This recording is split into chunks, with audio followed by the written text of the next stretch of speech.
लन यनालल्लाह लुहूमुहा वला दिमाउहा वलाकिन यनालुहु तक़वा मिनकुम। तुम जो कुर्बानियाँ करते हो, तुम जो जानवरों पर छुरियाँ चलाकर अल्लाह की राह में जानवरों की कुर्बानियाँ देते हो, अल्लाह रब्बुल आलमीन के पास तुम्हारी इस कुर्बानी का न तो गोश्त पहुँचता है न खून पहुँचता है। लन यनालल्लाह लुहूमुहा, न तो गोश्त पहुँचता है, वला दिमाउहा, और ना ही खून पहुँचता है, वलाकिन यनालुहु तक़वा मिनकुम, वो तो तुम्हारे दिलों का तक़वा होता है। अल्लाह रब्बुल आलमीन तक़वा देखता है, रूह देखता है कि तुमने ये कुर्बानी किस नीयत से की है, तुम्हारा इरादा क्या था। मेरे पड़ोस में एक बकरा लाया, अच्छा हम तो ज़्यादा पैसे वाले हैं, हम तो 3 लाएंगे, और हम 3 जानवर की कुर्बानी कर रहे हैं सिर्फ इसलिए कि मोहल्ले वाले कहें माशाअल्लाह कितने बकरे करता है, कितनी कुर्बानियां करता है।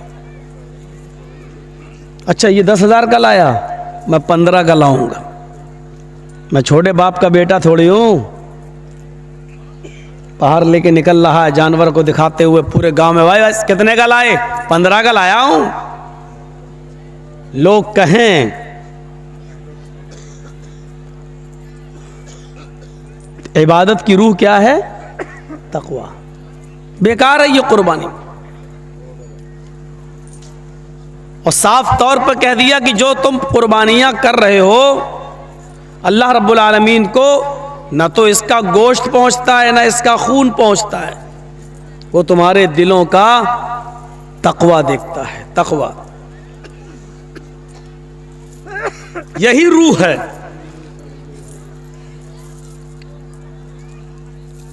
रमज़ान के रोज़े फ़र्ज़ किए गए, उसका भी मकसद क्या बताया गया, लअल्लकुम तत्तकून, या अय्युहल्लज़ीना आमनू कुतिबा अलैकुमुस्सियामु कमा कुतिबा अलल्लज़ीना मिन क़ब्लिकुम लअल्लकुम तत्तकून। ऐ ईमानो वालो, तुम्हारे ऊपर रमज़ान के रोज़े फ़र्ज़ कर दिए गए जैसा कि तुमसे पहले के लोगों पर फ़र्ज़ किए गए थे।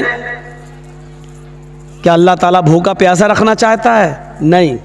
क्या 1 महीने तुम्हें भूखा और प्यासा रखकर वो पूरे साल का गल्ला और अनाज का स्टोर कर लेता है? नहीं। मकसद क्या बताया, लअल्लकुम तत्तकून, ताकि तुम्हारे अंदर तक़वा पैदा हो जाए, परहेजगारी आ जाए। रोजे के अंदर अगर हमारे अंदर परहेजगारी आई तो हमारी इबादत कबूल, रोजा कबूल, वरना नहीं। रोजे की रूह क्या है, तक़वा। अगर हमारे रोजे के अंदर तक़वा है तो रोजा कबूल है, और अगर तक़वा नहीं है तो कम मिन साइमिन लैसा लहू मिन सियामिही इल्ला जू। कितने ही रोजेदार ऐसे हैं जो समझते हैं हम रोजे से हैं, लेकिन सिवाय भूखा मरने के उनको कुछ नहीं मिलता। वह कम मिन क़ाइमिन लैसा लहू मिन क़ियामिही इल्ला सहर। और कितने तहज्जुद गुजार और रातों को जागने वाले, शब क़द्र और शब बेदारियाँ करने वाले और पूरी पूरी रात इबादतों में गुजारने वाले, वो समझते हैं कि अल्लाह के यहाँ मुझे इसका सवाब मिलेगा, हालांकि आंखें फोड़ने के अलावा उनको कुछ नहीं मिलता। क्यों? क्योंकि रूह निकल गई, तक़वा नहीं। बुखारी शरीफ के अंदर वो एक वाक़या है और बड़ा मशहूर वाक़या है। क़यामत के दिन एक ऐसे आदमी को लाया जाएगा जिसकी गर्दन जंग में, जिहाद में कट गई होगी, वो कत्ल कर दिया गया होगा। मैदान महशर में उसको लाया जाएगा। अल्लाह ताला पूछेगा, मैंने तुझे ज़िंदगी दी थी, बता बंदे तूने मेरी ज़िंदगी को क्या किया, मेरी दी हुई ज़िंदगी का क्या किया। मुस्कुराकर कहेगा, अल्लाह तू ये सवाल मुझसे कर रहा है, हालांकि तू सब कुछ जानता है। तूने हमें ज़िंदगी दी, मैंने अपने बीवी बच्चों को छोड़ा, मैंने घर मकान को छोड़ा, मैंने बिल्डिंगों को छोड़ा, मैंने ज़मीन और जायदाद छोड़ी, मैं तेरी राह में निकला, मैंने जंग की और कई काफिरों की गर्दनों को मैंने उड़ाया और लास्ट में मैं भी मारा गया। आय अल्लाह तेरी राह में मैं कत्ल कर दिया गया, तेरी राह में मैंने अपनी जान का नजराना पेश कर दिया। फिर भी तू पूछ रहा है कि मेरी दी हुई जिंदगी का तूने क्या किया। इधर अल्लाह भी जवाब देगा, कज़ब्ता, ओ मेरे बंदे तू झूठ बोल रहा है। वो कहेगा अल्लाह क्या ये सच नहीं है कि मैं अपने बीवी बच्चों को छोड़कर मैदान जंग में निकला? अल्लाह कहेगा सच है। क्या ये सच नहीं है मैंने जमीन और जायदाद छोड़ी, घरों मकान छोड़ा, बिल्डिंगें छोड़ी? अल्लाह कहेगा ये भी सच है। वो कहेगा अय अल्लाह क्या ये सच नहीं है कि मैं तेरी राह में मैदान जंग में लड़ा? क्या मैं काफिरों के अंदर नहीं घुसा? अल्लाह कहेगा ये भी सच है। वो कहेगा अल्लाह क्या मैंने काफिरों की गर्दनें नहीं उड़ाई? अल्लाह कहेगा उड़ाई है, ये भी सच है। आय अल्लाह क्या फिर एक काफिर की तलवार मेरी गर्दन पर नहीं चली? क्या मैं मारा नहीं गया? अल्लाह कहेगा ये भी सच है। एक काफिर के हाथों तू भी मारा गया। तो आय अल्लाह फिर मैं झूठ कहां बोल रहा हूं?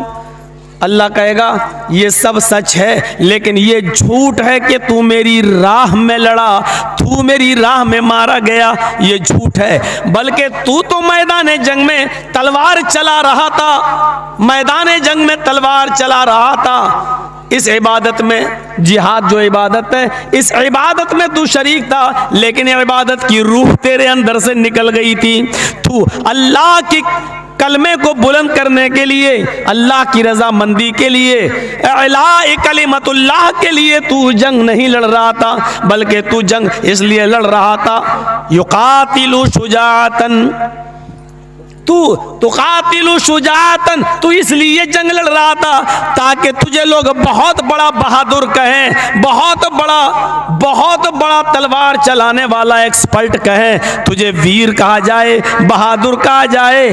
तू तो शोहरत चाहता था, रिया नमूद थी तेरे अंदर, तू तो दिखावे के लिए लड़ रहा था। तेरे अंदर ये नीयत थी, ये ख्वाहिश थी कि लोग मुझे बहुत बड़ा बहादुर कहें। तो दुनिया में जो चाहता था तुझे मिल गया, फरिश्ते उठाओ और फेंक दो इसको जहन्नम के अंदर, डाल दिया जाएगा जहन्नम में।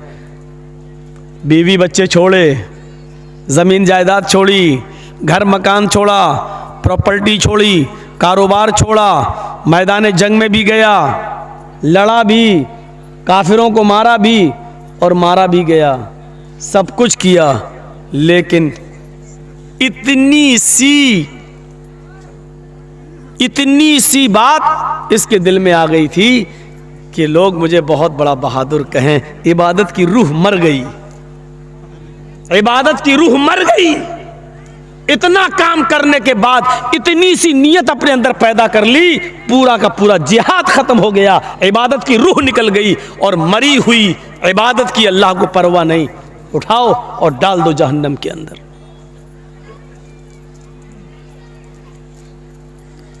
हमारे यहां पर भी जलसे होते हैं, चंदा होता है, उसमें आदमी देखता है कि देखें फला आदमी कितना देगा, उसके बाद हम उससे ज्यादा देंगे। और जहां ये चीज पैदा हो गई, आपका 1000 रुपया भी जाएगा और सवाब भी नहीं मिलेगा। और मौलाना साहब का तो काम ही उकसाना, जोश दिलाना, वो तो दिलाएंगे। 100 रुपए आपने दिए, अल्लाह ताला इनको जन्नत दे, के औलाद को तंदुरुस्ती अता फरमाए, रिस्क में बरकत दे। 200 रुपए दिया, रिस्क में बरकत दे। और जैसी बड़ा नोट आया 2000 का, नारे तकबीर, अल्लाहु अकबर, और उसको इतनी लंबी चौड़ी दुआ, लगता है 100 रुपए वाले का कोई कमाल ही खत्म हो गया, अब 2000 वाले ही के लिए जन्नत है। अब सामने वाला बैठ के देख रहा कि 2000 वाले की बड़ी लंबी दुआ दी जा रही है, तो हम 5000 दें, हो सकता है कि हमें और ज्यादा दुआ मिले। यहां की दुआ पर एतबार मत करिए, आप अपनी नीयत के एतबार से दीजिए, आप अपनी नीयत के एतबार से दीजिए, यकीनन अल्लाह ताला आपको सवाब देगा। बुखारी शरीफ के अंदर एक बड़ा दिलचस्प वाक़या आया है, जरा उसको सुनिएगा। देखिए, पढ़ा था बंदे ने नबी से सुना था उसने कि जब सदका और खैरात करो तो दाहिने हाथ से दो और बाएं हाथ को भी उसकी खबर नहीं होनी चाहिए। तो उसने अपने सदक़े के और खैरात के माल के 3 हिस्से किए, 3 पार्ट्स में डिवाइड कर दिया, 3 हिस्से। उसने सोचा कि एक हिस्सा हम अल्लाह की राह में देंगे। बुखारी शरीफ की हदीस के अंदर ये वाक़या है, किसी लैला मजनू वाली किताब की नहीं दास्तान सुना रहा हूँ आपको, और किसी कठमुल्ला की लिखी हुई किताब की नहीं बता रहा हूँ। बुखारी शरीफ के अंदर ये वाक़या मनकूल है, सुनिए। उसने सोचा कि दिन में अगर हम अल्लाह की राह में किसी को देंगे तो किसी न किसी को पता चल जाएगा, तो ऐसा करें हम रात के तारीकी में और रात के अंधेरे में निकलेंगे और ज़रूरतमंद को तलाश करेंगे, और किसी ज़रूरतमंद को, मैं तो समझा हमको डांट रहा है। हाँ, साउंड है भी नहीं, पता नहीं क्या चक्कर है यार, ताकत भी नहीं, वो माइक में आज कुछ कमी है। भैया सही करो ना, उसी हिसाब से पैसा मिलेगा तुम्हें। पोजीशन तो ठीक है, माइक की पोजीशन ठीक है, उनको सुनाई नहीं दे रहा है, हमको लग ही नहीं रहा कि माइक में बोल रहे हैं। अच्छा चलिए सुनिए, वो अपना काम कर रहे हैं, आप अपना काम कर। तो उसने सोचा कि रात के अंदर मैं निकलूंगा और किसी मजबूर आदमी को देखूंगा और उसकी मदद मैं कर दूंगा। वो रात में निकला। यार बार बार ये मत करिए। बुखारी के अल्फाज हैं, इशा की नमाज पढ़ने के बाद वो सो गया। आधी रात के बाद उठता है, आधी रात के बाद उठता है और अपने नेक इरादे से घर से बाहर निकलता है, सदक़े का माल किसी गरीब को हम दें। 1 मील 2 मील चला जाता है पैदल, उसकी नज़र एक आदमी पर पड़ती है। इतनी रात में ये आदमी यहाँ क्या कर रहा है? ज़रूर इसको किसी मजबूरी ने निकाला होगा। उसके करीब जाता है और पूछता है, भाई इतनी रात में तुम यहाँ कैसे आए हो? उस आदमी ने इससे कहा, तुम्हें मतलब, तुम्हें क्या मतलब? ये जो सदका देने की नीयत रखता था, कहने लगा भाई मैं किसी मजबूर आदमी को तलाश कर रहा हूं, कोई मजबूर आदमी हो, मेरे पास कुछ सदके का माल है, मैं किसी गरीब आदमी की मदद करना चाहता हूं, इसलिए मैंने पूछा इतनी रात में अगर तुम निकले हो और किसी मजबूरी ने तुम्हें निकाला है तो मैं तुम्हें सदका दे देता हूं। उसने कहा इतनी रात में कोई मजबूर नहीं निकलता है, तो क्या कोई ऐशो आराम करने वाला आदमी निकलेगा? मुझे मजबूरी ही ने तो घर से निकलने पर मजबूर किया। इस आदमी ने उसको सदका दे दिया, घर चला आया, तहज्जुद की नमाज पढ़ी और लेट गया। थोड़ी देर के बाद फजर की अजान हो गई, नमाज पढ़ने गया और नमाज पढ़ के फिर आया, घर में तिलावत करने लगा कुरान की। सूरज निकला, थोड़ा सा बाजार की तरफ गया, चलें टहल के आएं। जब बाजार की तरफ गया तो क्या देखता है, कुछ लोगों का एक मजमा लगा हुआ है और वहाँ बैठकर कुछ गुफ्तगू हो रही है। यह आदमी भी उस मजमे में गया और वहाँ जाकर बैठ गया। बातें होते होते अचानक चर्चा होने लगा उसी मजमे के अंदर। देखो अल्लाह का एक बंदा, देखो अल्लाह का एक बंदा कल बेचारा अपना सदके का माल लेकर निकला। मजमे में चर्चा हो रहा है, अल्लाह का एक बंदा कल अपने सदके का कुछ माल लेके निकला। वो किसी गरीब और मजबूर की मदद करना चाहता था, लेकिन धोखा खा गया और बजाय इसके कि वो किसी गरीब को सदके का माल देता, उसने एक अमीर और मालदार को सदका दे दिया। जिसको दिया वो तो बहुत बड़ा अमीर आदमी है। अभी आदमी कैसे कह दे कि अरे वो तो मैं ही था? कहने लगा है। घर आया और आकर अपने दोनों हाथ उठाकर कहता है, इलाहल आलमीन, मेरी नीयत अमीर को सदका देने की नहीं थी। तकवे की रूह देखिए, इबादत की रूह देखिए, सदका और खैरात करना इबादत, और उसकी रूह क्या थी, मैं किसी गरीब की मदद करूं और इस तरह दूं कि दाहिने हाथ से दूं और बाएं को खबर नहीं, यानी किसी को पता नहीं चलना चाहिए। ये उसकी रूह थी। नियत क्या थी, गरीब की मदद करूं, लेकिन हुआ क्या, धोखा खा गया, नहीं समझ पाया और किसको दे दिया, अमीर को। आय अल्लाह, अमीर को सदका देने का हुक्म ना तूने दिया ना तेरे नबी ने, ये गलती मुझसे हो गई कि मैंने अमीर को दिया, लेकिन ये गलती जानबूझकर नहीं हुई। आय अल्लाह मुझे माफ़ कर देना। आय अल्लाह मेरी नीयत अमीर को सदका देने की नहीं थी। ठीक है, जो हुआ सो हुआ, मेरे पास अभी 2 हिस्से माल और है, आज मैं 1 हिस्सा और निकालूंगा, लेकिन आय अल्लाह तू मेरी मदद करना, आज की रात मैं जिसको दूं वो कोई गरीब आदमी हो, कोई ज़रूरतमंद इंसान हो। इशा की नमाज पढ़ के सो जाता है, आधी रात में उठता है, फिर निकलता है, 1-2 मील दूर चला जाता है।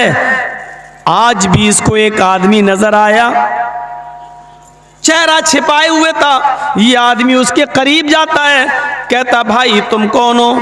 उसने अपना चेहरा नहीं दिखाया। कहता क्या मतलब, मैं कोई भी हूँ, मजबूरी है मेरी, मैं रात में निकला हूँ, तुम यहाँ क्या कर रहे हो? कहा मेरी भी मजबूरी है, मैं रात की तारीकी में, रात के अंधेरे में किसी गरीब इंसान को ढूंढ रहा हूँ, किसी मजबूर को ढूंढ रहा हूँ। वो कहता मुझसे ज़्यादा मजबूर कौन होगा? मेरे बच्चे भूखे सो रहे हैं, मेरी बीवी भूखी है, मैं मजबूरी में निकला हूँ, और कोई ज़रूरी है कि मैं अपनी मजबूरी का, मैं अपने बच्चों का और अपनी बीवी का बुरा हाल मैं तुम्हें रो रो कर बयान करूँ? इस आदमी ने कहा नहीं नहीं, मुझे तुम्हारे हालात को जानने का शौक़ भी नहीं है। अगर तुम मजबूर हो और तुमने कह दिया मैं मजबूर हूँ, मेरे लिए इतना ही काफ़ी है, ये सदक़े का माल लीजिए, ये मेरे तरफ से है, ये आप ले जाइए, आप गरीब और मजबूर इंसान हैं, मुझे तो किसी गरीब ही को देना था। उसने उसको दे दिया और चला आया। घर में आया, तहज्जुद की नमाज पढ़ता है, खुश है कि अल्लाह आज तो वाकई मैंने किसी गरीब इंसान की मदद कर दी। सुबह की नमाज पढ़ता है, कुरान तिलावत करता है, और फिर सूरज निकलने के बाद बाजार की तरफ जाता है। आज फिर चर्चे हो रहे हैं बाजार में, अल्लाह का एक नेक बंदा आज भी धोखा खा गया है, आज भी धोखा खा गया है। वो सदक़े का, खैरात का माल लेकर निकला, वो किसी गरीब आदमी की मदद करना चाहता था, लेकिन उसने रात की तारीकी में एक चोर की मदद कर दी। ये सदका और खैरात का माल एक चोर को दे दिया। ये कहता है, और कुछ कह भी नहीं सकता सबके सामने, ओह ये तो मैं ही था, क्योंकि जानता था मुझे बताना नहीं है। अगर मैंने ये कह दिया तो सबको पता चल जाएगा कि सदका और खैरात करने वाला यही आदमी है।